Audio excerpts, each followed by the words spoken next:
and I was just like, why can't I make this a career? It's amazing just to even feel like you're one of the big names. And I could see about 5,000 people cheering my name, and it was just like, is this really happening, or am I dreaming this? Well, the MODUS Super Series has played host to many big names in the world of darts, former world champions, players with real success in the professional game before coming here. But none have really had much more of a clamour from the world of social media to play on the Super Series stage than Ash Coleman, who is alongside me now, along with Jake Kenyon.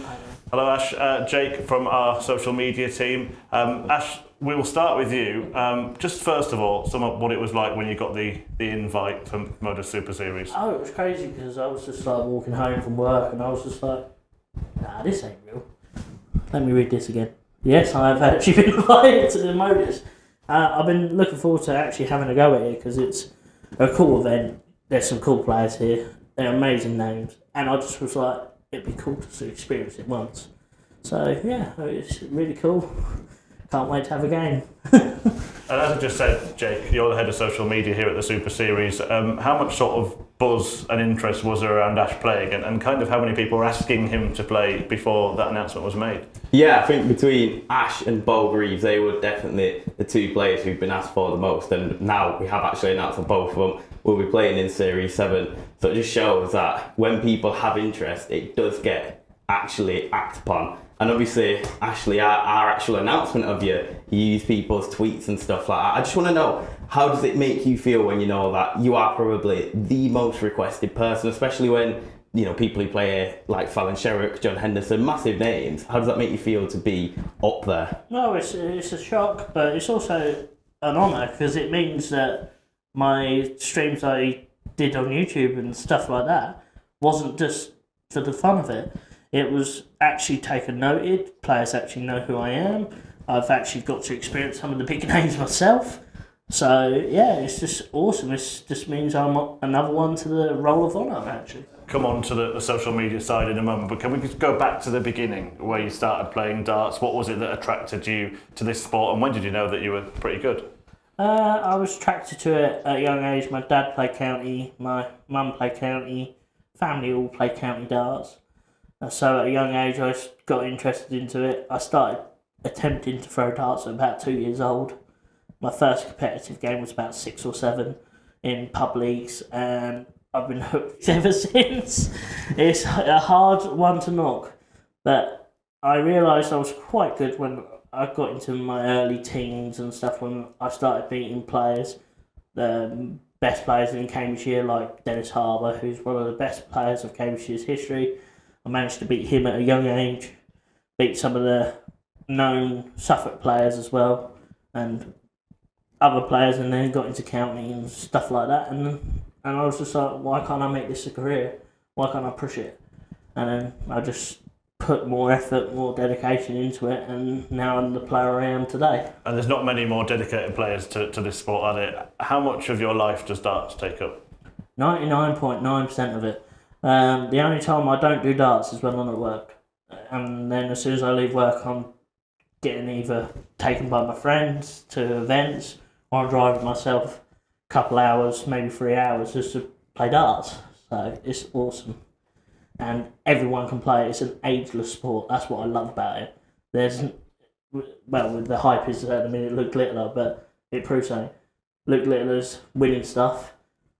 Andy Gilding won the UK Open. The age gap is like 30, 40 years, and it just proves this sport is for everyone, not for one person, type of person. Yeah, and you've become known in a slightly different way, which I believe Jake's going to ask a few questions about. Jake, when did you first sort of become aware of Ashley? Yeah, well, I think if you know darts social media, you probably do know Ashley, and obviously the darts referee himself. I'd love to know, obviously, when it comes to YouTube and stuff like that, does that give you a sense that when you go to the big stages like the UK Open and you actually have a fan base there, and then you come to the MODUS Super Series, etc., I'd love to know if playing on stream gives you almost an extra sense of confidence, because even though maybe there's not extra people in the room with you, you know that no matter what you do on those videos, people will see it, like the 9-darter on stream. Well, yeah, it's like the stage setup. You've got cameras, you got a ref, you got all that. I don't worry about it as much as other players probably will, because the thing is, I'm used to cameras in my face, as I say.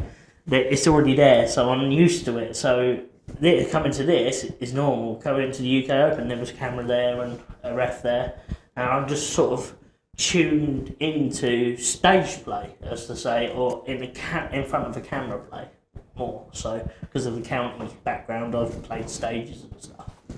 But yeah, I think it probably gives me a little perk, because I'm like, well, I know it's getting streamed, so I know I'm on camera, so I've just got to do what I can to put on a good show and hopefully win some games.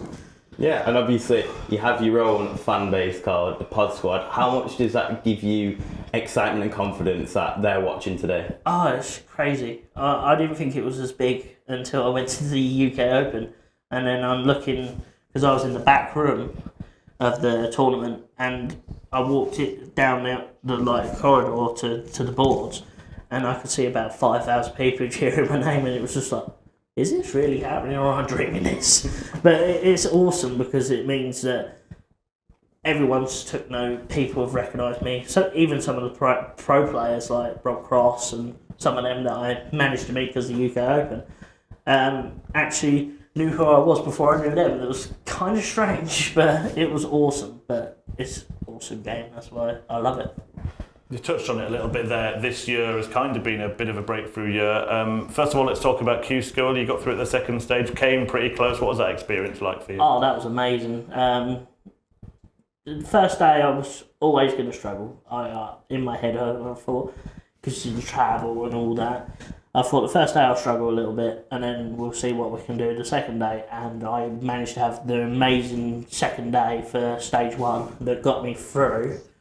So I didn't have to worry about day three, but I still played anyway because I was travelling there anyway. So I was like, okay, I'll play it, and I lost. And then stage two happened, and I got to play the famous world finalist who's been on the MODUS this year, and that's Mark Durbridge. And that was an awesome experience. What a gentleman he is, and it was an awesome game. And getting to play some of these big names, even though I'm not a professional at the moment, it's you can't pay for that. It's awesome. And if I could, hopefully next year we'll go again and see if we can actually get them extra 2 points I was sure of. But you did mention making it to the UK Open, rocking up at a qualifier and winning that. First of all, what was that feeling like, knowing you were going to play on the UK Open stage? Oh, that was crazy. Especially because I don't know if people know, but the day before I signed to Unicorn Product Limited, the next day I played with a brand new set of darts, and I won the whole Rileys, and I was just like, this isn't happening, this is just not real. And then I realised I'm actually going to Minehead. Oh my god. And because of support from friends and my sponsors and stuff, I managed to go there pretty much for nothing, and it was absolutely amazing. I have friends and sponsors like that, so it's awesome.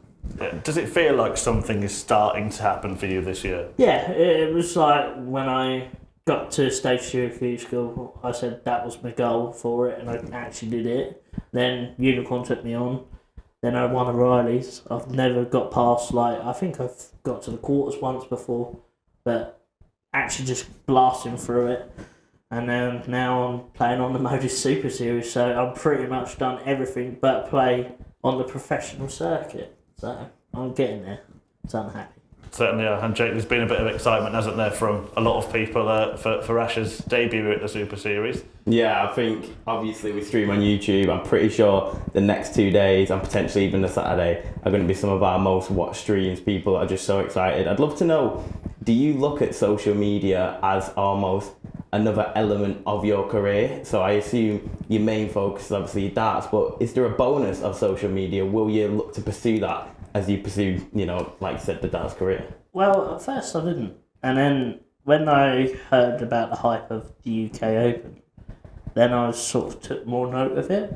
But if it does grow, it grows. If it don't, it don't. I'm still going to be the same person regardless of what happens from now on.